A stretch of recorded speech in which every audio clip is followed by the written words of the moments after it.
মুক্তিযোদ্ধা পরিবারের লোক কেউ জামাত করতে পারে না, শহীদ পরিবারের লোক তো জামাত করতেই পারে না, আর জামাত করলে ডাবল অপরাধ করতেছে। আল্লামা সাইদি রহমতুল্লাহি আলাইহিও এক মাহফিলে কথা বলতে শুনেছি অনেক আগে। উনি বলেছিলেন যে আমরা মৌলবাদী, গোড়াবাদী, আমরা আগাবাদী হতে চাই না। তোমরা যারা আমাদেরকে গালি দিয়া মৌলবাদী মৌলবাদী বলে আগায় উঠতে চাও, সময় একটা আসবে যখন বাংলাদেশের 12 কোটি মানুষ, তখন 12 কোটি শব্দটা বলেছিলেন না জানি 11 কোটি, 12 কোটি মানুষ বাংলাদেশের গাছের গোড়া ধরে ধাক্কা মরবে। তখন যারা আগাবাদী দিল্লিতে নানার বাড়ি ফালাতে হবে। তার কথাটা বাস্তব হয়েছে, উনার কথাটাই বাস্তব হয়েছে। আমার প্রিয় ভাই শুনুন,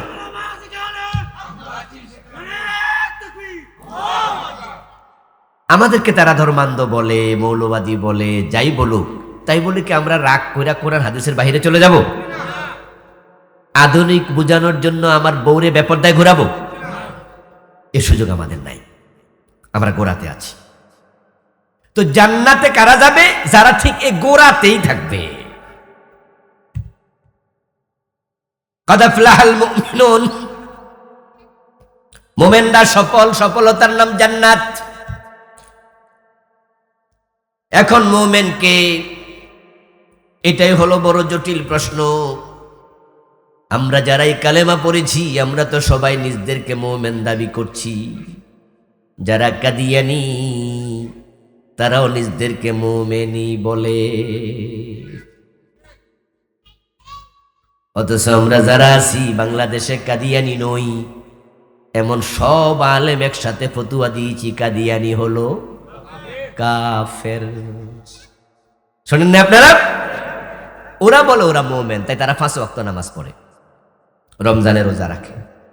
আমাদের মতো তারা হজ করে, যাকাত দেয়, টুপি আছে, দাড়ি আছে, পাজামা পাঞ্জাবি পাগড়ি মেসওয়াক তাসবিহ সব আছে। কিন্তু আমাদের ফতুয়া হচ্ছে তাদের ঈমান নাই, তারা কাফের।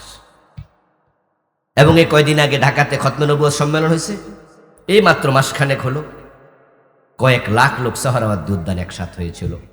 রাষ্ট্রের কাছে আমরা দাবি জানাচ্ছি কাদিয়ানীদেরকে রাষ্ট্রীয়ভাবে অমুসলিম ঘোষণা করতে হবে। তো তারা নামাজ পড়ছে, আমরা বলি কাফের। আসলে ব্যাপার ফিরের পায়ে সেজদা দেয় এমন কিছু লোক বাংলাদেশে আছে না? আমরা বলি তারা মুশরিক, তারা শিরিক করে। কিন্তু ওরা আবার জুমার দিন ইমাম সাহেবের পিছনে দাঁড়িয়ে নামাজ পড়ে, ঠিক আপনাদের সাথে আর আমাদের সাথে এক কাতারে খাড়াইয়া পড়ে। এবার আপনাদের কাছে জিজ্ঞাসা করি, এলেম যাদের আছে তারা জবাব দেন, ফিরের পায়ে সেজদা দিলে ঈমান থাকে না যায়? কাজটা জায়েজ না হারাম? সেজদার একমাত্র মালিক কে? তো ফিরের পায়ে দিলে তো শিরিক হয়, শিরিক করলে তো ঈমান থাকে না। কিন্তু হে তো আবার জুমার দিন নামাজে গেছে ঠিকই, কারণ সে ভাবছে সে কালেমা পড়ছে, সে মুমিন। কাদিয়ানী 5 ওয়াক্ত নামাজ পড়ছে, কারণ তারাও কালেমা পড়ে, ভাবছে মুমিন। আসলে মুমিন কে? কালেমা পড়লে যদি মুমিন হওয়া যেত, তাহলে গিরিশচন্দ্র সেন কি কালেমা পড়ে নাই? এই কোরআনের যখন বঙ্গানুবাদ করে, তখন গিরিশচন্দ্র সেন কি লা ইলাহা ইল্লাল্লাহ শব্দ বাদ দিয়ে অনুবাদ করছিল? কোরআনে কি লা ইলাহা ইল্লাল্লাহ কালেমাটা নাই? ফা'লাম আন্নাহু লা ইলাহা ইল্লাল্লাহ, এই কালেমা গিরিশচন্দ্র সেন পড়েছে, লিখেছে, এ নিয়ে গবেষণা করেছে, অনুবাদ করেছে। এই কালেমা 1,00,000 বার পড়েও লাভ নাই। কালেমা পড়লে মুমিন হওয়া যায় না, তবে মুমিন হওয়ার জন্য কালেমা পড়তেই হবে। তো কেমনে মুমিন হওয়া লাগে? যদি কালেমা পড়লে মুমিন হওয়া যেত, তাহলে আব্দুল্লাহ ইবনে উবাই সেও মুমিন থাকতো। আব্দুল্লাহ ইবনে উবাইয়ের নাম যারা শুনেছেন তারা হ্যাঁ বলুন, শুনেছেন? সে মুমিন না মুনাফিক? ছোট মুনাফিক না বড়? বরং সে হলো রাইসুল মুনাফিকিন, সকল মুনাফিকদের 1 নাম্বার। আর আব্দুল্লাহ ইবনে উবাইয়ের মতো মুনাফিকরা জান্নাতি না জাহান্নামী? কোথায় থাকবে? জাহান্নামের মাঝে না নিচে? এটা আল্লাহ কোরআনে বলছে, ইন্নাল মুনাফিকিনা ফি দারকিল আসফাল, সবার নিচে। অবাক হবেন, এই আব্দুল্লাহ ইবনে উবাই মারা যাওয়ার পর তার জানাজার নামাজের ইমাম ছিল নবীজি মুহাম্মদ সাল্লাল্লাহু আলাইহি ওয়াসাল্লাম। কিন্তু আল্লাহ ওনার দোয়া সেদিন কবুল করেন নাই। নবীজি দোয়া করছে আল্লাহুম্মা গফিরলি হাইয়িনা ওয়া মাইয়িতিনা ওয়া শাহিদিনা ওয়া গায়িবিনা। দোয়া করছে আল্লাহুম্মা গফির লাহু ওয়ারহামহু ওয়াফিহি ওয়াফু আনহু ওয়াকরিম নুজুলাহু ওয়াসসামুদ খালাহু। যে দোয়া আমরা জানাজার নামাজে পড়ি না, রাসূল সেদিন দোয়া করেছেন, কিন্তু জানাজার নামাজে সালাম ফিরানোর পরে আল্লাহ ওহী নাজিল করছে, দোয়া কবুল হয় নাই। দোস্ত কালেমা পড়লে মোমেন না, আমি একটু পরে বলতেছি, অসহ্য অধৈর্য হচ্ছেন না তো? জাস্ট ভূমিকা স্বরূপ বললে বুঝে আসবে আসলে আমরা কি করছি। আব্দুল্লাহ ইবনে উবাই যখন মারা যায়, তার ছেলে ছিল আবার ভালো মুমিন। সে এসে বলে, ইয়া রাসূলুল্লাহ, আমার বাবা তো মরে গেছে, আপনি জানাজার নামাজের ইমাম হন, আমি আশাবাদী আপনি জানাজার নামাজ পড়াইলে, আপনি দোয়া করলে আল্লাহ হয়তো ক্ষমা করলে করতেও। নবীজি গেলেন, জানাজার নামাজ পড়ালেন। যদি হযরত ওমর প্রিয় নবীকে না করছিল, ইয়া রাসূলুল্লাহ, আপনি জানাজার নামাজে ইমামতি করবেন না, সে বড় জালেম। নবীজি বলছে, ওমর সরো, আমার জায়গা দাও, আমি তো তার ছেলেকে বলেছি, ওয়াদা দিয়েছি যে যাও, আমি জানাজার নামাজ পড়াইতে আসতেছি। তার ছেলে তো আমার কাছে আইছিল, আমি তো কথা দিছি। নবী কি কথা লঙ্ঘন করতে পারে? ওয়াদা খেলাফ করতে পারে? আমরা পারি, কারণ আমাদের ওয়াদার তো কোনো দাম নাই, আমরা তো ওয়াদা দিয়ে খেলাফ করার লেগে। টাকা নেয়ার সময় হাওলাত বলে, ভাই দেন না ভাই, 1000 10,000 টাকা হাওলাত দেন, 5,000 হাওলাত দেন। তা আপনি জিজ্ঞাসা করছেন, ভাই টাকা যে হাওলাত দিমু, দিবেন কবে? ভাই শুক্রবারে দিমু। ভাই শুক্রবারে দিমু, কিন্তু শুক্রবারে দিমু কইতাছি। তো 3বার শুনে তো আপনি মনে মনে ভাবছেন ডেফিনেটলি শুক্রবারে দিব, কিন্তু হে মনে মনে কয় শুক্রবার কয়বার কইছি? কথা কয় না রে লোকেরা, কয়বার শুক্রবার কইছি? এর মানে হলো কমপক্ষে 3 শুক্রবার ঘুরাইলে আমার ওয়াদা খেলাফ হইব না। এজন্য দেখবেন যে দুধে পানি মিশাইয়া লেখা রাখে, এখানে খাঁটি গরুর দুধ পাওয়া যায়, দোকানদার লেখে না? তো ছোট ছেলে বাপের কয়, বাবা দুধে পানি মিশাও, এটা তো গুনাহ, আবার লেখছো খাঁটি গরুর দুধ পাওয়া যায়, তাই তো মিশা কথা লেখা দরকার কি? গুনাহ একটা করছো, একটাতে থাকো। বাপে কয়, ফুত তুই বুঝবি না, আমি যা লেখছি মিশা লেখি নাই, পাবলিক না বুঝলে আমার কি দোষ? আমি কিন্তু শব্দটা লিখছি খাঁটি গরুর দুধ, তো গরু তো খাঁটি, দুধে না সমস্যা, বুঝেন নাই? আমি তো লেখি নাই গরুর খাঁটি দুধ, আমি কি লিখছি? খাঁটি গরুর দুধ। দেখছেন নি বুদ্ধি? এটা ফ্যাস না, এটা ধূর্ততা, এটা ধূর্ততা, এটাকে চালাকি বলে না। চালাক ভালো জিনিস, চালাকিকে বলা হয় ক্লেভারনেস, চালাককে বলা হয় ক্লেভার, আর যে ব্যক্তি ধূর্ত বান্দর তাকে বলা হয় কানিং। এটা ভালো স্বভাব নয়। এই জন্য যারা বেশি প্যাঁচওয়ালা, চাচা যেটা বলছে প্যাঁচ মারছে, জান্নাতি মানুষের অন্তরে প্যাঁচ কম থাকে, তারা হয় সরল সোজা। আহলুল জান্নাতে বুলবুল, জান্নাতীরা হবে সরল, তারা প্যাঁচওয়ালা হবে না। ওয়াদা খেলাপ করা আমাদের অভ্যাস। অনেকের ওয়াদার 1 পয়সা দাম নাই, এমন কিছু লোক আছে কিনা? ওয়াদা খেলাপ মুনাফিকের কাজ, মুনাফিকের কাজ। কিন্তু নবীজি তো ওয়াদা দিছে, এই জন্য তিনি ওমরকে বলছে, ওমর আমার যেতে হবে। হযরত ওমর বলে, ইয়া রাসূলুল্লাহ, আপনাকে থামানোর সাহস আমার নাই, আপনি যাবেন না, অনুরোধ করেছি, থামানোর মতো শক্তিও আমার নাই, তবে আমার মন বলে আজকে আপনার দোয়া কবুল হবে না। নবীজি বলে, ওমর এটা কি কইলা? ওহী নাজিল হয় আমার উপর, ফতুয়া দাও তুমি, কেন দোয়া কবুল হবে না? হযরত ওমর তখন কোরআনের আয়াত রাসূলকে শোনায়। আপনি তো কোরআন শরীফের আয়াত আমাদেরকে মুখস্থ করাইছেন, ওখানে আল্লাহ তাআলা বলছেন, ও নবী, তাদের জন্য 70 বার দোয়া করলো লাভ নাই। তাস্তাগফির লাহুম আও লা ইন তাস্তাগফির লাহুম আও লা তাস্তাগফির লাহুম ফাইন তাস্তাগফির লাহুম 70 মাররাতান ফালান ইয়াকবিরাল্লাহু লাহুম ফালান ইয়াগফিরাল্লাহু লাহুম ইন তাস্তাগফির লাহুম 70 মাররা। 70 বার ক্ষমা চান, আল্লাহ ক্ষমা করবে না। নবীজি বলে, ওমর, আল্লাহ 70 বারের কথা বলছে, আমি 70 বারের বেশি ক্ষমা চাইব। নবীজির মন অনেক উদার ছিল, যে আল্লাহ তো 70 বার ক্ষমা চাইলে ক্ষমা করবে না কইছে, তো আমি 70 বারের বেশি ক্ষমা চাইব। আর আমারও তো আল্লাহ এখনো বলেন নাই যে ক্ষমা চাইয়েন না। ইস্তাগফির লাহুম আও লা তাস্তাগফির লাহুম বলেছে, আপনি ক্ষমা চান অথবা না চান, তো দুইটার সুযোগ তো আছে, এজন্য আমি ক্ষমা চাইব। ওমর বলে, তা আপনি চাইলে চান, আমি তো আর কিছু করার নাই। নবীজি চলে গেলেন, জানাজার নামাজ পড়ালেন। জানাজার নামাজ শেষ করার পরে আব্দুল্লাহ ইবনে উবাইর ছেলে, সে বলতেছে, ইয়া রাসূলুল্লাহ, আমার বাবা তো আমার, তার প্রতি আমার তো মায়া আছে, এখনই কবরে রাখবো, আমল তো ভালো না আমার বাবার, আমি জানি, আপনিও জানেন, এজন্য আপনার গায়ের একটা জামা যদি দিতেন, আপনার জামাটা পেঁচাইয়া কবরে রাখতাম, জামারও ছিলা যদি কবর আযাব মাফ হয়। সহিহ বুখারীতে এসেছে, নবীজি গায়ের জামা খুলে দিলেন, একটা জামা দিলেন, নবীজির জামার ভিতরে পেঁচাইয়া তারপরে কবরে রাখা হলো। কবরে রাখার আগে নবীজি সাল্লাল্লাহু আলাইহি সাল্লাম তার লাশ কাছে গেলেন, মাথাটা উনার রানের উপরে, পবিত্র রানের উপর রাখলেন, রেখে মুখ থেকে কিছু লালা বের করে বিসমিল্লাহ বলে থুতু দিয়া তার গালের মাঝে, চেহারার মাঝে, কপালের মাঝে একটু মেখে দিলেন। নবীজি ভাবছেন, যা বেটা যা করছে করছে, কিন্তু বেটা তো এখন মরে গেছে, তো মরা মানুষের লোক তো শত্রুতা কইরা কথা কন না, বাকিরা আপনারা কন না, আমার না শরীর খারাপ, তো সব আমার দিয়ে কয়তেছে। নবীজি ভাবছে, মরা মানুষের লোক শত্রুতা করা দরকার নাই, লাভ নাই আর, এই জন্য থুতু টুতু দিয়া মুইসা টুইসা নবীজি বলছে, এবার কবর দেও।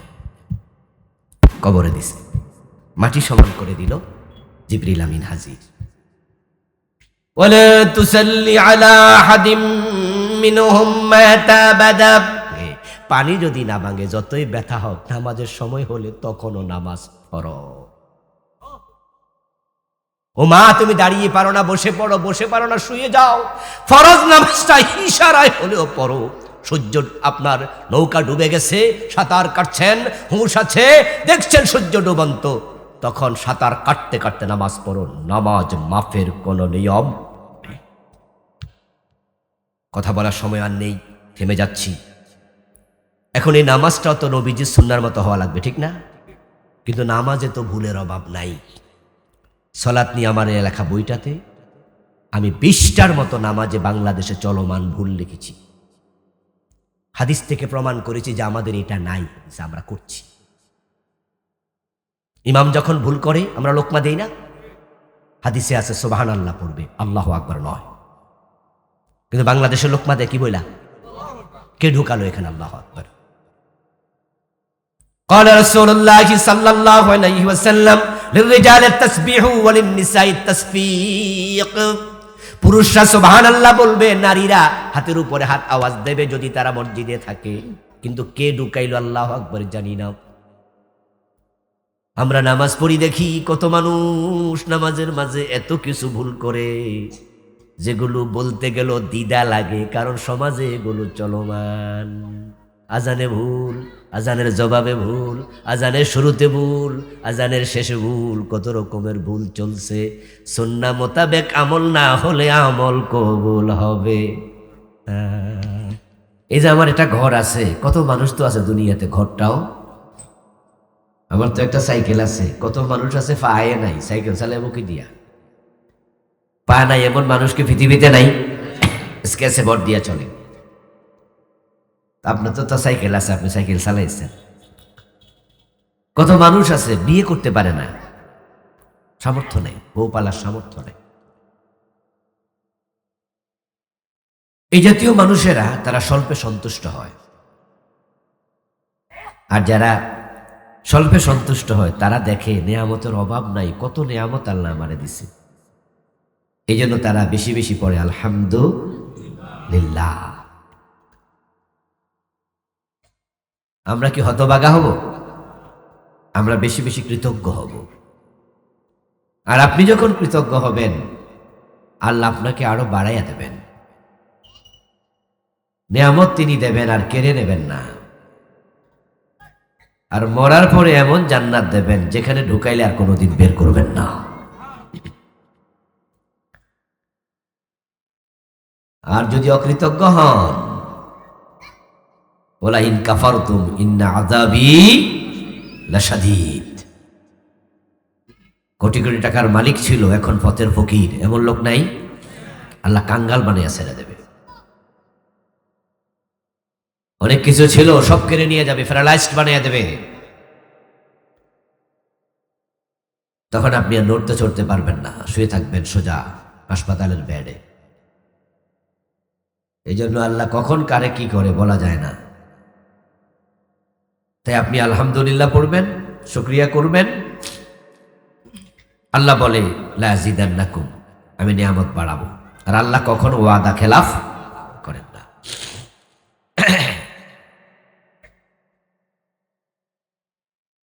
প্রিয় ভাইয়েরা, কোরআন মাজিদে আরেকটি আয়াতে আছে, ওয়াসাব্বিহুহু বুকরাতাও ওয়া আসীলা।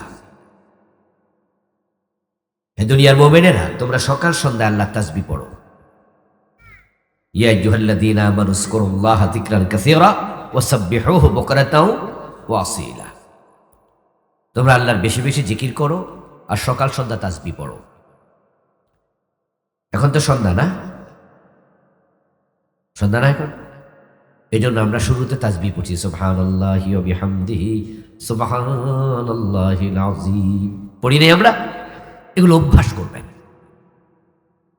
শুধু আজকের মাহফিলে না, প্রতিদিন সকাল সন্ধ্যা তাসবিহ পড়বেন, জিকির করবেন। নবীজি বলেছেন, যে ব্যক্তি তার জিহ্বাকে আল্লাহ জিকিরে তাজা রাখে, সে মরার পর হাসতে হাসতে জান্নাতে চলে যাবে। হাদিসে কুদসি আল্লাহ তাআলা বলেন, আনা ইনদা আবদি ইযা তাহাররাকাত বি শাফাতাহু। আল্লাহ বলতেছেন, হাদিসে কুদসি মানে আল্লাহর কথা, নবীজির মুখ দিয়ে এসেছে। আল্লাহ তাআলা বলছেন, আমার বান্দা যখন আমার স্মরণে, আমার জিকিরে তার দুই ঠোঁট নাড়াচড়া করে, আমি আল্লাহ তখন তার সঙ্গী হয়ে থাকি। কোরআনে আসছে, ফাজকুরুনি আযকুরকুম। তোমরা আমাকে স্মরণ করো, আমি তোমাদের স্মরণ করব। তো মহান আল্লাহ আমাদেরকে স্মরণে রাখুক। যদি এইটা আমরা চাই, তাহলে আমাদের উচিত আল্লাহর জিকির বেশি করা, আল্লাহকে স্মরণ রাখা।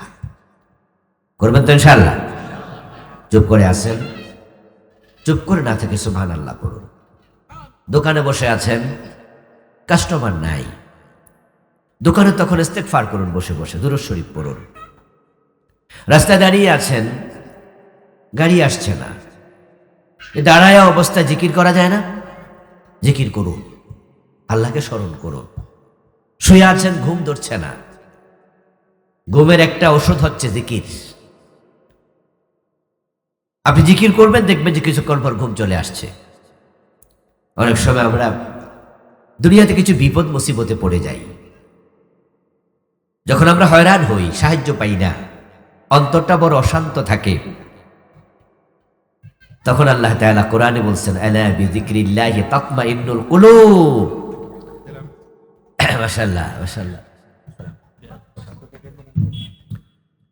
শুকরান, জাযাকুল্লাহ হাসানাল জাযা। আমাদের মাঝে উপস্থিত হয়েছেন আপনাদের এই এলাকার অত্যন্ত শ্রদ্ধাভাজন মুরব্বী, বাংলাদেশ জামাত ইসলামীর কিশোরগঞ্জ জেলার সম্মানিত আমির, বাংলাদেশ জামাত ইসলামীর কেন্দ্রীয় মজলিসে শুরার সম্মানিত সদস্য।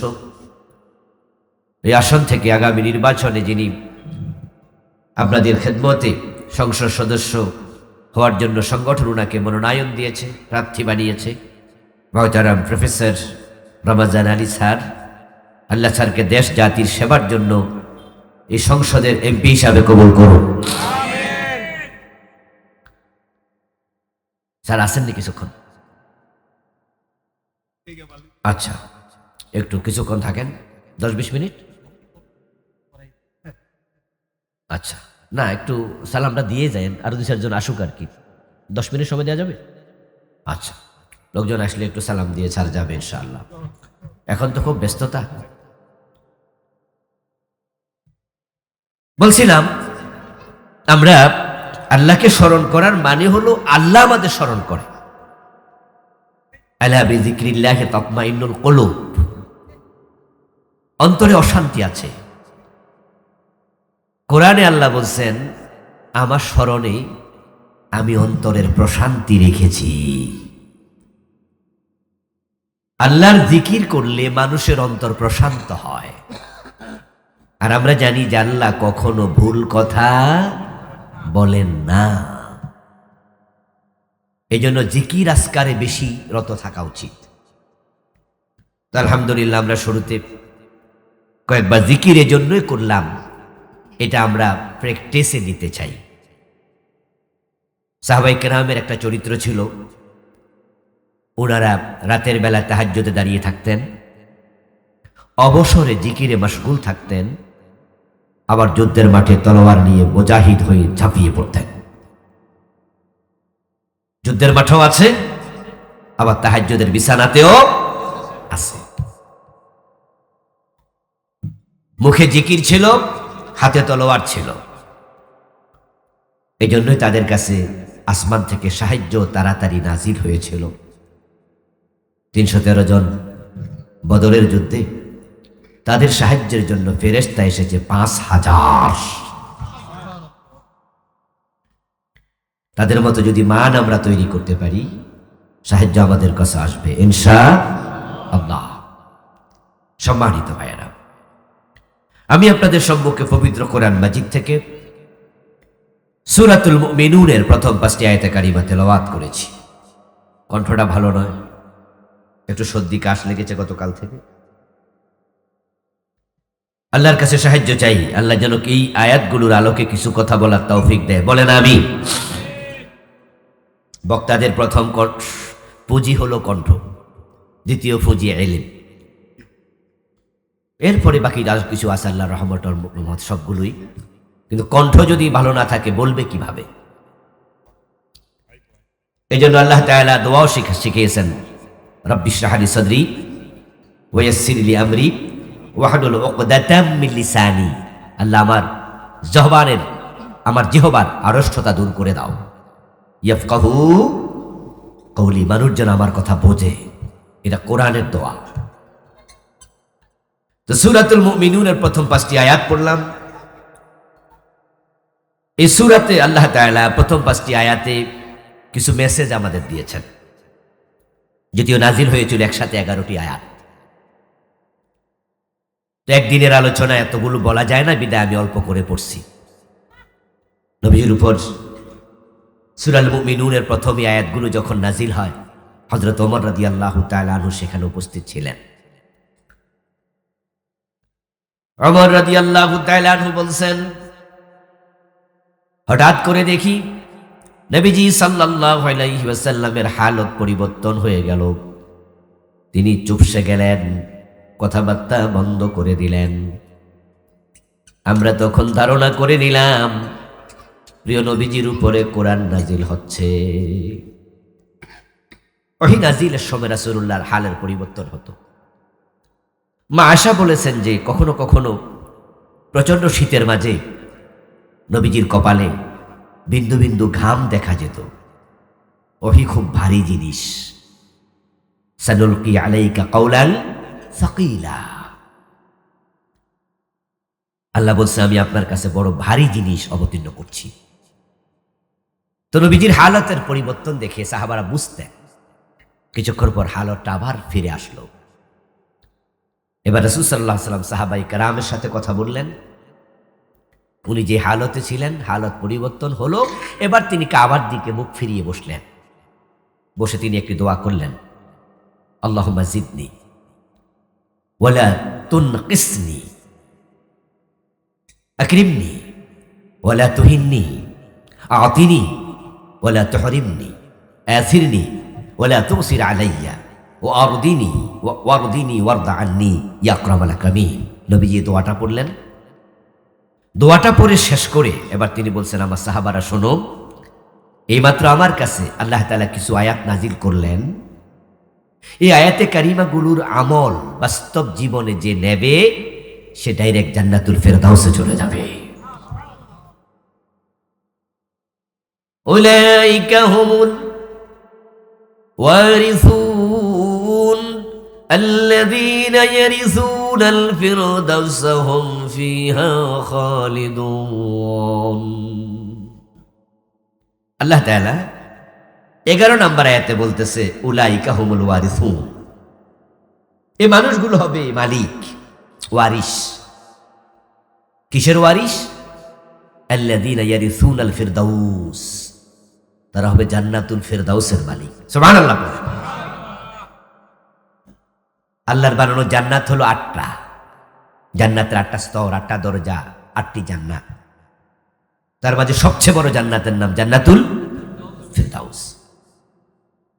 আল্লাহ বলেন যে এই গুণগুলো অর্জন করলে, নবীজি বলছেন যে এই গুণগুলো অর্জন করলে আল্লাহ নিজে ঘোষণা করছে উলাইকা হুমুল ওয়ারিসুন আল্লাযীনা ইয়ারিসুনাল ফিরদাউস, তারা ফিরদাউসের মালিক হবে। হুম ফিহা খালিদুন, আর জান্নাতুল ফিরদাউসে যারা যাবে জান্নাতে তারা চিরকাল থাকবে। এখন যে গুণগুলো আল্লাহ বলেছেন সেগুলো আমাদের শোনা এবং জানা, জানার পর মানার প্রয়োজন আছে না নাই? আমরা তার থেকে কয়েকটা বলবো আজকে, বলুন ইনশাআল্লাহ। তো আমরা স্যারকে একটু ছেড়ে দিতে চাই, যেহেতু ওনাদের আরো প্রোগ্রাম আছে। এই জাতীয় মানুষেরা তারা যদি সংসদে যায়, আমরা সংসদের বাহিরে কোরআনের কথা বলছি আপনাদের সাথে, উনারা সংসদে গেলে সংসদের ভিতরে কোরআনের কথা বলবেন। বাহির ভিতর একসাথে যখন কোরআনের কথা হবে তখন ইসলামের বাংলাদেশ প্রতিষ্ঠিত হবে ইনশাআল্লাহ। আমরা কি ইসলামের বাংলাদেশ চাই? কোরআনের বাংলাদেশ চাই? কোরআন কি কোনো দলের? কোরআনের কথা সবার বলা দরকার আছে না নাই? আমাদের খুব ভালো লাগে নির্বাচন আসলে আমাদের দেশে সব মানুষই মোটামুটি তারা ইসলামওয়ালা হয়। আমাদের শেখ হাসিনা সাবেক প্রধানমন্ত্রী নির্বাচনের আগে মাথার মাঝে উনি হেজাব পরেন নাই, মনে আছে আপনাদের? হাতের মাঝে তাসবিহ নেন নাই? নিয়েছেন। আরে ভাই, আমরা তো হেজাব পরার জন্য ওয়াজ করি, আমরা তো তাসবিহ যে জিকিরের ওয়াজ করছি নাই মাত্র। এই ওয়াজগুলো আমাদের অন্তরে আছে না? তো শেখ হাসিনা যদি সারা বছর তাসবিহ পড়তো, সারা বছর হেজাব পড়তো, তাহলে তো আমরা আর আন্দোলন করা লাগতো না, রাজনীতি করা লাগতো না। তারা কোরআনের কথা বললে তো আমরাও তাদের দলে চলে যেতাম, ঠিক না? সম্ভবত আজকে সকালে বা গতকালকে একটা ভিডিও দেখলাম, আমাদের ঢাকার একজন প্রার্থী আমানুল্লাহ আমান, উনি বিএনপির অনেক বড় নেতা, একসময় ঢাকার দারুণ ছাত্র নেতা ছিলেন। উনার একটা ভিডিও দেখে আমার খুব ভালো লেগেছে, আমি পক্ষে বলছি। উনি একটা মাহফিলের গেস্ট, ওখানে তিনি সবাইকে বলছেন হাত তুলুন, তো সবাই হাত তুললো ওনার সাথে। হাত তোলার পরে বলছে সবাই ওয়াদা করেন আমি আগামীকাল থেকে 5 ওয়াক্ত নামাজ ভালো করে পড়ব, নামাজ কাজা করব না। সবাই ওয়াদা করছে। এবার তিনি হাত নামায় বললেন যে ভাই রাগ করছেন? মানুষ কয় না, নামাজ পড়া দরকার আছে। সবাই বলে হ্যাঁ। এরপর উনি বললেন যে ভাই 5 ওয়াক্তই পড়েন, সময় মতো পড়েন, যদি কখনো কাজা টাজা হয়ে যায় ভুলে চুকে এটা আবার পড়া নিয়েন। আচ্ছা ভাই, এই কথাটা কি দরকার না?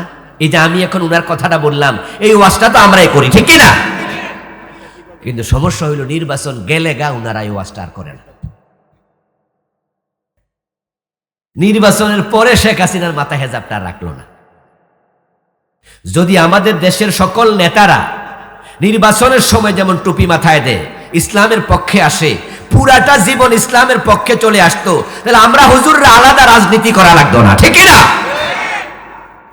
কিন্তু সমস্যা হইল নির্বাচনের পরে আর অনেকে লাইনে থাকে না।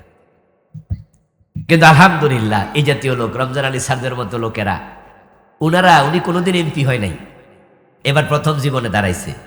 আচ্ছা, উনি কি এমপি যখন না তখন নামাজি না? ইসলামের পক্ষের লোক না? আচ্ছা, এমপি না হইলে নামাজ ছেড়ে দিব? ইসলামের পক্ষের কথা ছেড়ে দিব? উনারা হলো আসল ইসলামের লোক। যারা এমপি হইল ইসলামে আছে, এমপি না হইল ইসলামে আছে। কোরআন কোন দলের না, কোরআন কোন ব্যক্তির না, কোরআন আমাদের সবার। তবে এমন কিছু লোক সংসদে পাঠানো দরকার যারা সংসদের ভিতরে সারাক্ষণ কোরআনের পক্ষে বলবে, আর আমরা যারা বাহিরে আছি আমরাও কোরআনের পক্ষে বলবো। সবাই মিলে কোরআনের পক্ষে আসলে এই দেশটা কোরআনের দেশ হবে, কেউ আর থামাতে পারবে না। এই জন্য ওনাদেরকে একটু আগে দেন ধাক্কা দিয়া। 54 বছর তো আমরা দেখেছি কোরআন দিয়ে দেশ চলছে কোনোদিন? একটাবার দেখি না কোরআন দিয়ে চললে কেমন লাগে। আল্লাহর কোরআনের ভিতরে শান্তি আছে না নাই? এই দরজা খুলে ঘুমাতে পারবেন? কারণ ইসলাম যখন এস্টাবলিশড হবে তখন দারিদ্রতা থাকবে না, জাকাত আসবে, গরিব থাকবে না। 5-7 বছরের ভিতরে গরিব ইনশাআল্লাহ বাংলাদেশে আর খুঁজে পাবেন না। ধনীদেরকে আমরা জাকাত দিতে বাধ্য করব। ওই ধনীদের টাকা গরিবের বাড়িতে আমরা পৌঁছিয়ে দেব। মাঝখানে কারো টাকা 1 টাকাও মারা হবে না। হারাম খাওয়ার কোনো সুযোগ, গরিবের হক গরিবের কাছে চলে যাবে। হযরত ওমর কি কাঁধে আটার বস্তা লইয়া রাতের বেলা গরিবের বাড়িতে গেছে না? এই জন্য ওমরের যুগে জাকাত বিভাগের কর্মচারী জাকাতের টাকা কাঁধে নিয়ে নিয়ে হাঁটে, জাকাত খাওয়ার লোক আর নাই। এরপরে কি করব জানেন? যখন দারিদ্রতা থাকবে না তখন চুরি বন্ধ হবে। চুরি যদি করো তখন আবার হাত কেটে দেওয়া হবে। তো দেশের নেতারা ডরে তারের মতো সোজা হয়ে যাবে, কোন নেতা চুরি করবে না। আর বাংলাদেশে যদি দেশের টাকা পাচার হওয়া বন্ধ হয়, মানুষের টাকা চুরি করা বন্ধ হয়, সোনার বাংলা হতে বেশি দিন লাগবে না। হ্যাঁ, ঘরের দরজা খুলে ঘুমাবেন, চুরি নাই, মাদক থাকবে না, চাঁদাবাজি থাকবে না। এই দোকানদারেরা 1 টাকা কাউকে চাঁদা দেওয়া লাগবে না। লা ইলাহা ইল্লাল্লাহ, লা ইলাহা ইল্লাল্লাহু মুহাম্মাদুর রাসূলুল্লাহ। আমার ভাইয়েরা, সূরাল মুমিনুনের একবারে প্রথম আয়াত, কাদ আফলাহাল মুমিনুন। আল্লাহ তাআলা বলছেন যারা মুমিন তারা নিশ্চিতভাবে সফল হয়ে গেছে। সুবহানাল্লাহ পড়ে। ঘোষণা দিয়েছেন কে? আল্লাহ। ঘোষণাটা হলো যারা মুমিন তারা সফল হবে না হয়ে গেছে? এখানে আমরা মুমিন আছি, আমরা মুমিন? সাহস করে বলে দেন না দেখি, আমরা মুমিন তো? মুমিন হওয়ার ব্যাপারে ইনশাআল্লাহ বলা জায়েজ নাই। সব জায়গায় ইনশাআল্লাহ, কিন্তু ইন্নী মুমিন ইনশাআল্লাহ বলা জায়েজ নাই। ইনশাআল্লাহ শব্দের অর্থ হলো যদি আল্লাহ চায়। তো আপনি যে মুমিন, এটা আল্লাহ চাইলেও মুমিন হওয়া লাগবে। আর আল্লাহ যদি আপনার ব্যাপারে ভিন্ন সিদ্ধান্ত নেয়, আল্লাহর পায়ে ধইরা আল্লাহর রাজি করা লাগবে। কারণ মুমিন না হইয়া থাকার কোনো উপায়, কোনো জায়গা নাই। যেটাকে আমরা বলি মাঝে মাঝে দেয়ালে ফিট ঠেকে গেছে, এর মানে হলো এর ফিসে যাওয়ার আর। তো আপনি মুমিন, এটা আপনাকে বলতে হবে নিশ্চয় আমি মুমিন, আমি আল্লাহকে বিশ্বাস করি। তো ইনশাআল্লাহ বলার এখানে কিছু নাই। ইনশাআল্লাহ ওই কাজে হয় যেই কাজ ভবিষ্যতে হতেও পারে নাও হতে পারে। আচ্ছা, ঈমান ব্যাপারে না হওয়ার কোনো রাস্তা আছে? কথা কি বুঝাইতে পারতেছি না? আপনি যে মুমিন হবেন, না হওয়ার কোনো রাস্তা আছে? এই জন্য ইনশাআল্লাহ বলবেন না। এখানে বলবেন আমি নিশ্চিতভাবে একজন মুমিন। ইনশাআল্লাহ শব্দটা ভবিষ্যৎকালের জন্য এসেছে। নবীজিকে আল্লাহ বলেছেন, ওয়ালা তাকুলান্না লিশাইইন ইন্নী ফাইলুন যালিকা গাদা ইল্লা আন ইয়াশা আল্লাহ। হে নবী, ভবিষ্যতে কোনো কাজ করবেন এমন ব্যাপারে ইনশাআল্লাহ না বলে আমি করব এটা বলা যাবে না। কিন্তু ঈমানের ব্যাপারে আমরা সবাই ঘোষণা দেব, আল্লাহ চাহে তো দরকার নাই, বরং আমি নিশ্চিতভাবে বলবো আমি মুমিন। আমরা কি মুমিন। এবার আল্লাহকে বলবো, আল্লাহ বলে তো ফেললাম, আমার ঈমান তুমি কবুল করো। কারণ আল্লাহ যদি নেগেটিভ থাকে, ঈমানের উপরে টিকে থাকার কোনো সুযোগ। নবীজির হাতে হাত রেখে কালেমা পড়ে তারপরে বেঈমান হয়ে গেছে এমন লোকও ছিল। আমরা মুমিন, কিন্তু ঈমানে টিকে থাকাটা সহজ নয়। নবীজি সাহাবা হিজরত করেছেন, মুহাজির, মক্কা থেকে মদিনায় গেলেন, কিন্তু কিছুদিন পরে মুরতাদ হয়ে আবার মক্কায় পালিয়ে গেল। তার নাম ছিল ইবনু খাতাল। কি নাম? এলেম বাড়িতে নেন না, ওয়াজ কিছু বাড়ি পর্যন্ত নিয়েন। হুজুর কি কইছে, দারুণ ওয়াজ হয়েছে, নিকো হয়েছে, কি কইছে কই মনে নাই। এই ওয়াজ তো শুনে লাভ নাই। নবীজির হাতে হাত রেখে কালেমা পড়ছে, হিজরত করে মদিনায় গেছে। কয়দিন পরে ইমান হায়রাইয়া বেঈমান হইয়া মোরতাদ হইয়া পলায় গেছে আবার মক্কায়। নাম ছিল ইবনু খাতাল। বলুন কি নাম? ইবনু খাতালাম, ইবনু খাতাল। পরে মক্কা বিজয়ের পর, ফতেহ মক্কার পর তাকে কাবার দেয়ালের সাথে হত্যা করা হয়েছে, কারণ সে সীমালঙ্ঘনকারী ছিল। যদিও মক্কা বিজয়ের পর নবীজি বলেছিলেন লা তাসরিবা আলাইকুমুল ইয়াউম, প্রতিশোধ নেব না, সবাইকে মাফ করে দিলাম। কিন্তু কয়েকজন লোককে ক্ষমা করেন নাই, তার মাঝে ইবনু খাতাল একজন। তাকে কাবার দেয়ালের সাথে হত্যা করা হয়েছিল, কারণ সেখানে সে হত্যার খবর শুনে কাবার গিলাপ ধরে বসে আছে, ভাবছে এখানে আমাকে মনে মারবে না। নবীজি বলছেন আজকে কোথাও ছাড়া হবে না, হাইসু ওয়াজাদতুমুহুম ফাকতুলুহুম, যেখানে পাও সেখানে মারো। এতে বোঝা যায় ইমানের উপরে টিকে থাকা সহজ নয় যদি আল্লাহর রহমত না থাকে। ফিরে যাই তাফসীরে। ক্বাদ আফলাহাল মুমিনুন, যারা মুমিন তারা সফল। তাহলে আমরা যারা নিজেকে মুমিন দাবি করি, আল্লাহ তাআলা আমাদের ব্যাপারে ঘোষণা দিয়ে দিলেন তোমরা সফল হয়ে গেছো। মুমিনদের মাঝে গরিব নাই, তো সে কিভাবে সফল হলো? টাকা পয়সা তো নাই। মুমিনদের মাঝে বেলালের মতো দাস নাই, তো কিভাবে সফল হলো? সে তো দাস। তো সফলতার মানেটা কি? আমরা তো সফলতা শব্দ শুনলেই মনে হয় উনি অনেক বড় ডাক্তার, অনেক বড় ইঞ্জিনিয়ার, অনেক বড় ব্যবসায়ী। এই জন্য বলে সফল ব্যবসায়ী, বলে না? সফল ডাক্তার, সফল শিক্ষাবিদ। আমরা সফল বললে দুনিয়ার দিকে চোখ যায় আমাদের, যে মনে তার টাকা পয়সা ক্ষমতা এগুলো আছে। সফলতাকে ইংরেজিতে বলা হয় সাকসেসনেস। আরেকটি শব্দ হলো পাস। আর ব্যর্থতাকে ইংরেজিতে বলা হয় ফেইলিউর। সংক্ষেপে আমরা বলি ফেল। তো কেউ যখন নির্বাচন করে দাঁড়ায়, তারপরে সে যখন সফল হয়, আমরা বলি ফাঁস করছে, বলি না? অমুক কি করছে। আর যে বেটা ব্যর্থ হয়েছে তারে আমরা কি কই ইংরেজিতে? বাংলাদেশে আমরা তো ইংরেজি আর বাংলা এখন মিলাই লেছি, একরকম হয়ে গেছে। আমরা ব্যর্থ হয়েছে শব্দ বলি না, আমরা বলি সে কি করছে? ফেল করছে। দেখেন, আমাদের দেশে ফেইলিউর আর সাকসেসনেস, পাস, এই দুইটা আমরা নেই টাকা, ক্ষমতা, অর্থ, রেজাল্ট এগুলোর সাথে। এই জন্য বড় ব্যবসায়ী ভাবে, বড় পয়সাওয়ালা ভাবে আমি তো ব্যবসায়ী, আমি সফল মানুষ। যারা এমএ পাস, বিএ পাস, শিক্ষিত, চাকরি পাইছে ভালো, তারা ভাবে সফল। যারা নির্বাচন এমপি হলো, মন্ত্রী হলো, তারা মানুষকে মোবাইলে জানায় ভাইজান আমি তো পাস করে ফেলছি, আমি তো সফল। তাই যদি হতো তাহলে ফেরাউন সফল মানুষ, কারণ তার হাতে ক্ষমতা ছিল। যদি টাকা পয়সা হলেই সফলতা আসতো, তাহলে কারুন তো সফল মানুষ, কারুন তো পয়সাওয়ালা ছিল। ক্ষমতা থাকলে সফল মানুষ হওয়া গেল। আবু জেহেল তো মক্কার নেতা ছিল। কিন্তু আপনাদের কাছে জানতে চাই, ফেরাউন সফল না ব্যর্থ? আবু জেহেল সফল না ব্যর্থ? কারুন সফল না ব্যর্থ? তো বেলালের তো ক্ষমতাও নাই। হযরত বেলাল তো গরিব মানুষ, দাস, উনার বাবা দাস।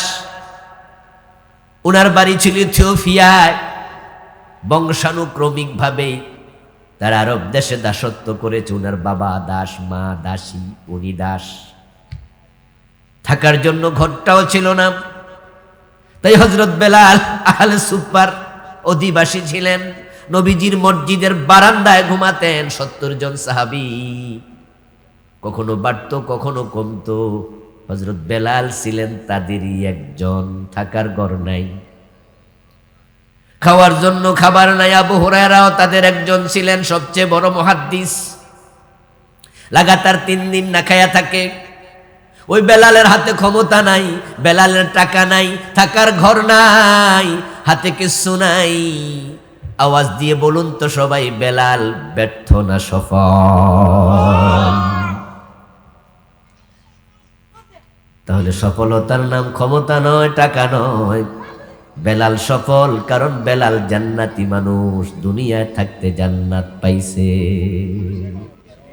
সফলতার নাম হলো জান্নাত। কাদ আফলাহাল মুমিনুন, আল্লাহ বুঝালেন যারা মুমিন সবাই জান্নাতি। জান্নাত হলো একটি সাম্প্রদায়িক জায়গার নাম। সাম্প্রদায়িক, এই শব্দটা বাংলাদেশে এখন এটা গালি। মৌলবাদী শুনছেন না? সাম্প্রদায়িক, মৌলবাদী আমাদেরকে বলে। মৌলবীরা, হুজুররা হলো সাম্প্রদায়িক। আর জান্নাত একটা সাম্প্রদায়িক জায়গা। দোজখ হলো অসাম্প্রদায়িক। দোজখ হলো, জাহান্নাম হলো অসাম্প্রদায়িক। জাহান্নামে হিন্দুও যাবে, খ্রিস্টানও যাবে, বৌদ্ধও যাবে, ইহুদিও যাবে, তাসলিমা নাসরিনের মতো নাস্তিকও যাবে, ঠিক না? কিন্তু জান্নাত এমন এক জায়গা, হেন মোমেন ছাড়া কেউ যাবে না। এটা শুধু এক সম্প্রদায়ের জায়গা। কোন হিন্দু জান্নাতে যাবে? যারা জানেন তারা বলেন, হিন্দু জান্নাতে যাবে? ইহুদি যাবে? খ্রিস্টান যাবে? তাসলিমা নাসরিনের মতো নাস্তিকেরা যাবে? এজন্য এটাতে শুধু এক জাতি যাবে, তারা কি? মুমিনুন। জাকির নায়েককে জিজ্ঞাসা করছিল যে আপনাদেরকে যে মৌলবাদী বলে এ বিষয়ে কি জবাব দিবেন? ডাক্তার জাকির নায়েক বলছিল যে শব্দ তো খারাপ না, মৌল মানি মূল, বাদী মানি ওয়ালা, মৌলবাদী মানি মূলওয়ালা। তো আমরা তো মূলে থাকতে চাই, আমরা কি আগায় উঠতে চাই? গাছের আগা উঠলে তো ফিরে যাওয়ার সম্ভাবনা থাকে। আমরা তো গোড়ায় থাকবো, ইসলামের মূলে থাকতে চাই। ইসলামের মূল হলো কোরআন এবং হাদিস, ঠিক না? ইসলামে যা আমরা খুঁজি ফিরে ফিরে ফিরে কোথায় আসে? ঘুরে ফিরে কোরআন আর হাদিসের কাছে। এটা মূল। তো তারা মৌলবাদী কাদেরকে বলে? যারা সব জায়গায় কোরআন হাদিস খোঁজে, কোরআন হাদিসের বাইরে চলে না। এমএ পাস ছেলে, ইউনিভার্সিটির টিচার, কিন্তু সে বিয়ে করার দিন বউ দেখতে যাইয়া মেয়ের বাবারে বলতেছে, মেয়ের মারে বলতেছে, মেয়েরও বলতেছে যে আমি আপনাদের পরিবারে বিয়ে করব, আমি অমুক বিশ্ববিদ্যালয়ের শিক্ষক, আপনারাও আমাকে পছন্দ করছেন, তবে আমার কিছু কথা আছে। 1 নাম্বার হলো আমার স্ত্রীকে পর্দা করতে হবে।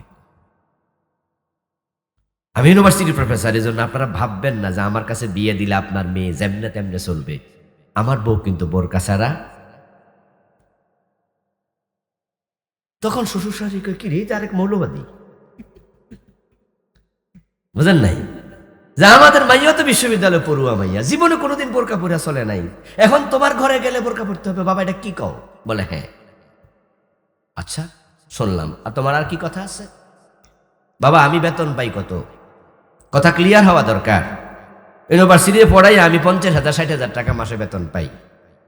এই 50-60,000 টাকা দিয়ে আমার সংসার চলে। আমার মা আছে, বাবা আছে, তাদেরকে দিয়া বাকি যে টাকা থাকবে তা নিয়ে আমাকে ঢাকা শহরে থাকতে হবে। এই জন্য আমি একবার আলিশান বিল্ডিংয়ে গুলশান বনানীতে থাকতে পারবো না, হয়তো তেজগাঁওর পাশে, অথবা আমি কোনো এক জায়গায় থাকবো 2 রুমের একটা 3 রুমের ফ্ল্যাট নিয়ে। আপনারা কোটিপতি মানুষ, আপনার মেয়ে কিন্তু আমার এই ফ্ল্যাটেই থাকা লাগবে, আমাকে দিয়ে ঘোষ সুদ খাওয়াতে পারবে না। এই দেখি আরেক মৌলবাদী। সরকারি চাকরি করো তুমি, বিসিএস ক্যাডারে চাকরি করো, আর তুমি 25-50,000 টাকা এই টাকার উপর থাকবা, এটা কি হয়? বলে হ্যাঁ, আমার ইসলাম আমাকে শিখিয়েছে আমি থাকবো যেখানে ইসলাম থাকবে সেখানে। এই কথা শুনে আবার বলো ধর্মান্ধ। কি শব্দ রে বাবা, কি গালি! আমরা ধর্মান্ধ। তো জাকির নায়েক বলতেছে মূলে থাকতে চাই, কোরআন হাদিসের কাছে থাকতে চাই। এবার তারা গালি হিসাবে বলে, তারা যদি গালি হিসাবে না বলতো তাহলে শব্দটা কিন্তু খারাপ শব্দ না, আমরা মূলেই থাকি। আল্লামা সাইদী রহমতুল্লাহ আলাইকেও এক মাহফিলে কথা বলতে শুনেছি অনেক আগে। উনি বলেছিলেন যে আমরা মৌলবাদী, গোড়াবাদী, আমরা আগাবাদী হতে চাই না। তোমরা যারা আমাদেরকে গালি দিয়া মৌলবাদী মৌলবাদী বলে আগায় উঠতে চাও, সময় একটা আসবে যখন বাংলাদেশের 12 কোটি মানুষ, তখন 12 কোটি শব্দটা বলেছিলেন না জানি 11 কোটি, 12 কোটি মানুষ বাংলাদেশের গাছের গোড়া ধরে ধাক্কা মরবে। তখন যারা আগাবাদী দিল্লিতে নানার বাড়ি ফালাতে হবে। তার কথাটা বাস্তব হয়েছে, উনার কথাটাই বাস্তব হয়েছে। আমার প্রিয় ভাই শুনুন,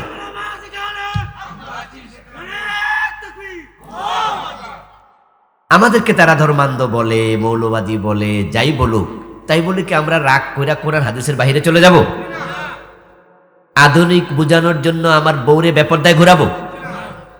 এ সুযোগ আমাদের নাই, আমরা গোড়াতে আছি। তো জান্নাতে কারা যাবে? যারা ঠিক এই গোড়াতেই থাকবে। কদ আফলাহাল মুমিনুন, মুমিনরা সফল, সফলতার নাম জান্নাত।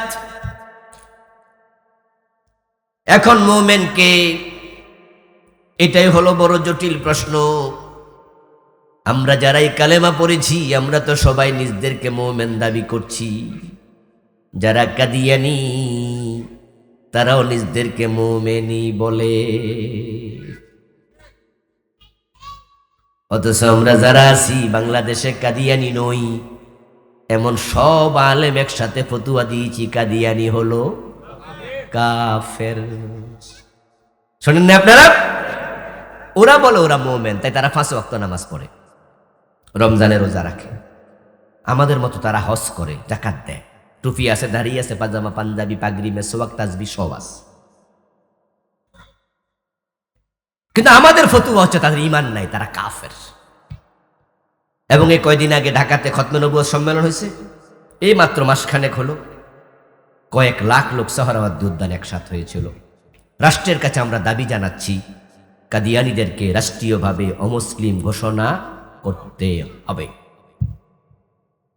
তো তারা নামাজ পড়ছে, আমরা বলি কাফের। আসলে ব্যাপার কি? পীরের পায়ে সেজদা দেয় এমন কিছু লোক বাংলাদেশে আছে না? আমরা বলি তারা মুশরিক, তারা শিরিক করে। কিন্তু ওরা আবার জুমার দিন ইমাম সাহেবের পিছনে দাঁড়িয়ে নামাজ পড়ে।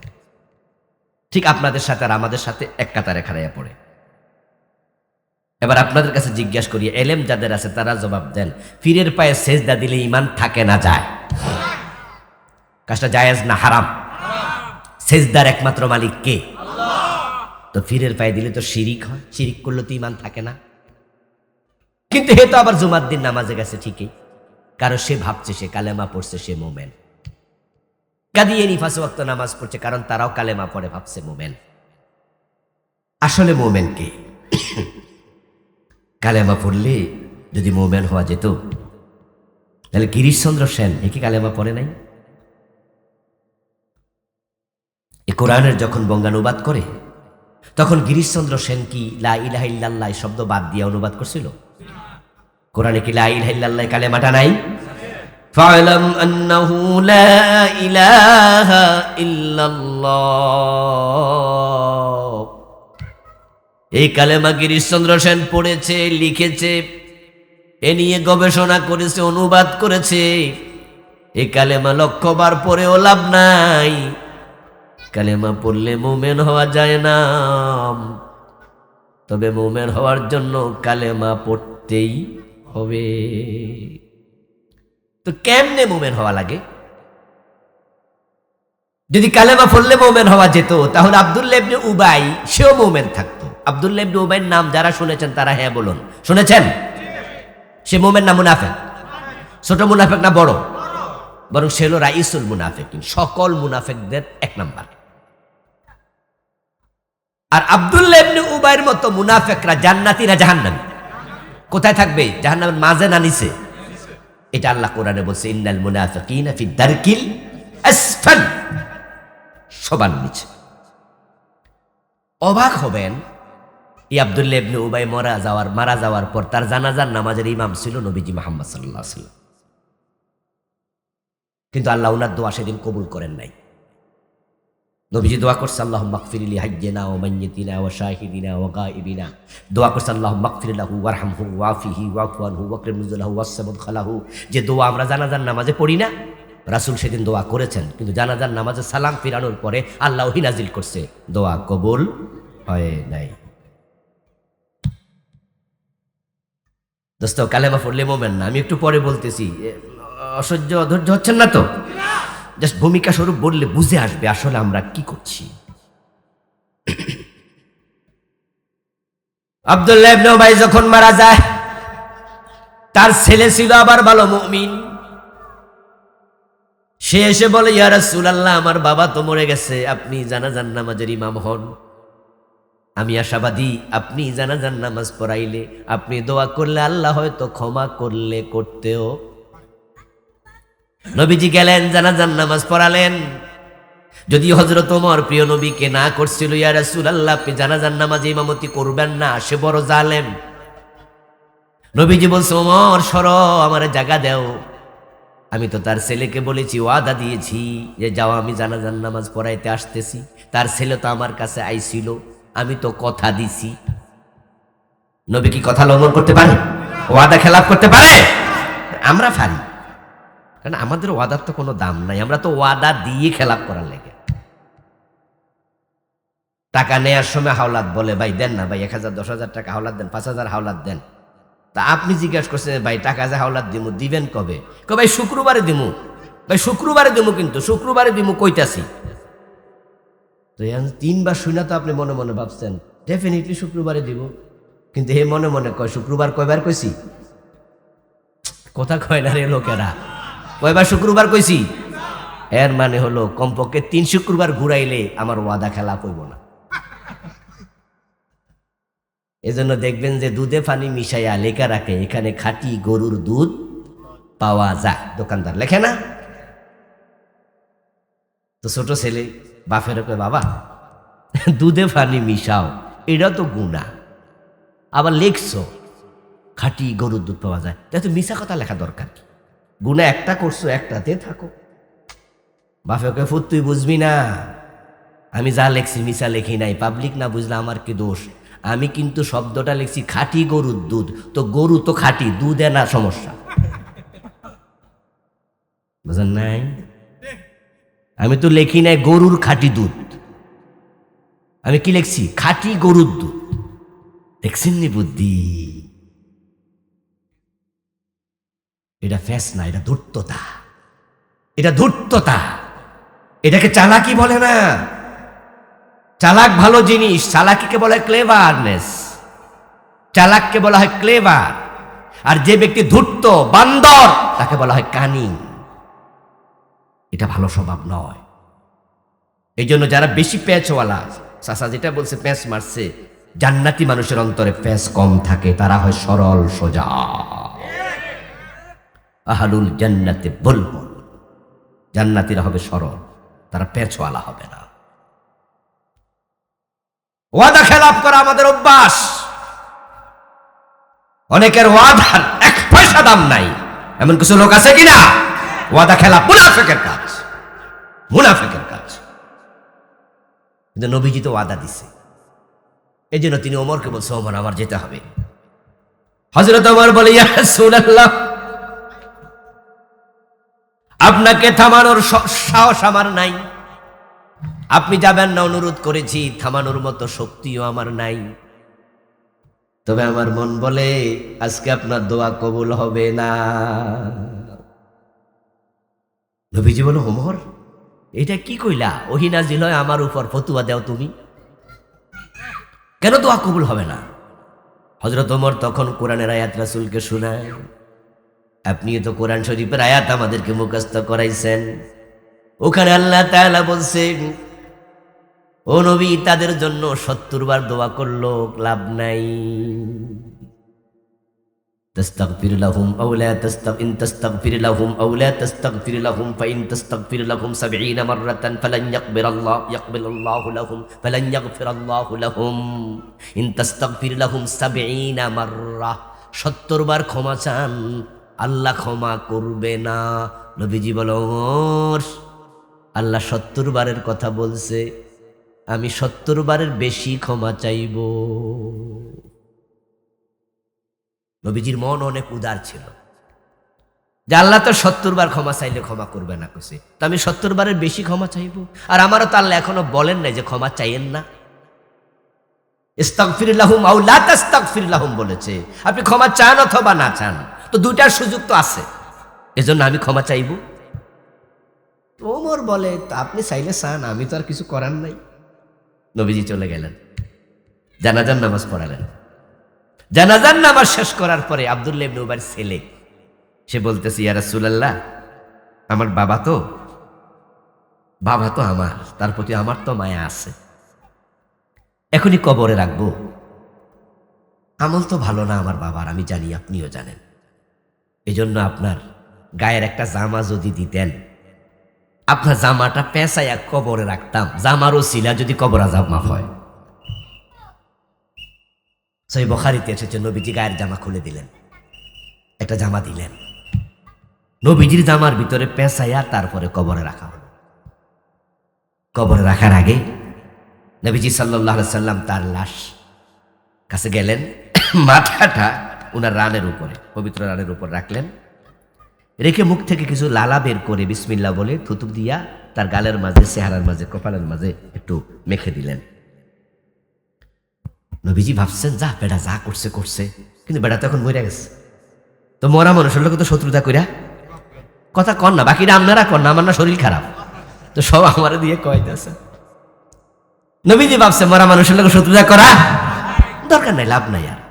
এই জন্য থুতু টুতু দিয়া মুইসা টুইসা নবীজি বলছে, আবার কবর দেও।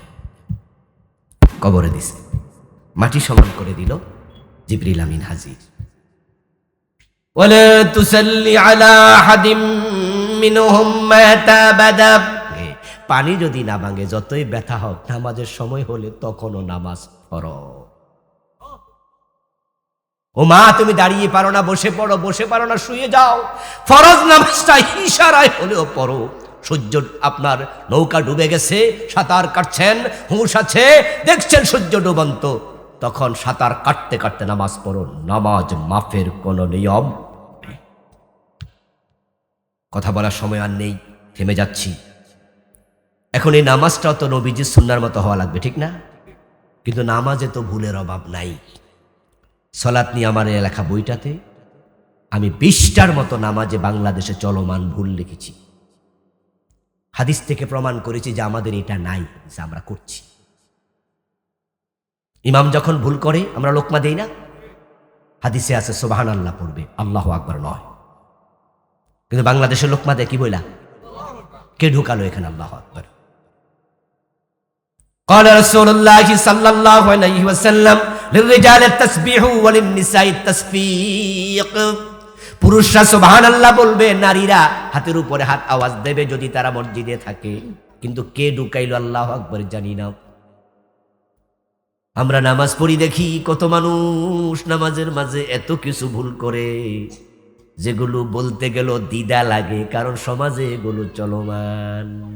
আজানে ভুল, আজানের জবাবে ভুল, আজানের শুরুতে ভুল, আজানের শেষে ভুল, কত রকমের ভুল চলছে।